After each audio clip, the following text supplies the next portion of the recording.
ეში ბევრი ცხოველი და ფრინველი ბინადრობს.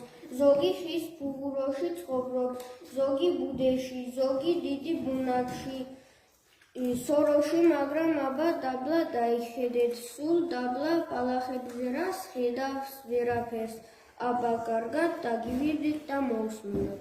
რა კარგია წვიმის შემდეგ ცვა, პალახებზე ცოცვა. გამარჯობა ლოგოგინა, სად მიდიხარ? ასა, ცისინათელას ველოდები. აი, მეც მოვედი. კალია მოხდა აქეთ ზურზე შემიზრა და ერთად მოვედით. გამარჯობა ლოგოგინა, გამარჯობა ჭიამაია, რა კარგი ამინდია, როგორ გდილა?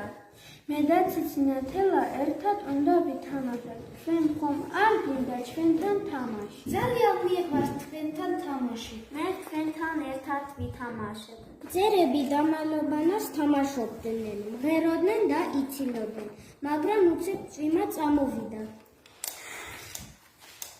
ვაიმე, რა მეშველედა, ჩემი სახლის შორსა, სად დავიღალო, რომ წვიმის დიდი წვეთები არ დამეცეს. მე ძალიან მიჭის, რომ წვიმაში ხტომა და ფრენა. ფრთები დამისმელდება. რა ვქნა, სად წავიდეთ? ჩემ სახლში ვერ დაედებით, მე ხვამის გულში ვცხოვრობ. მე ჩემ სახლში შეგიყვან, შიგნით ძლიერს ვეტევი. წვიმა კი მოდიოდი და უფრო ძლიერდებოდა.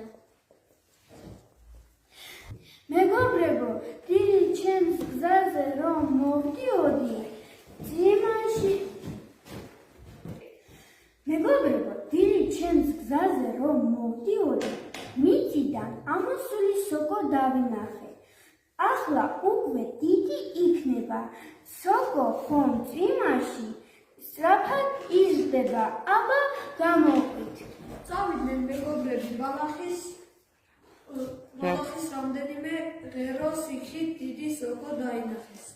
მოდი ჩემო მეგობრებო, შეგიფაროთ წვიმის გადახებამდე და მერე გავგრძელეს თამაში. ხო,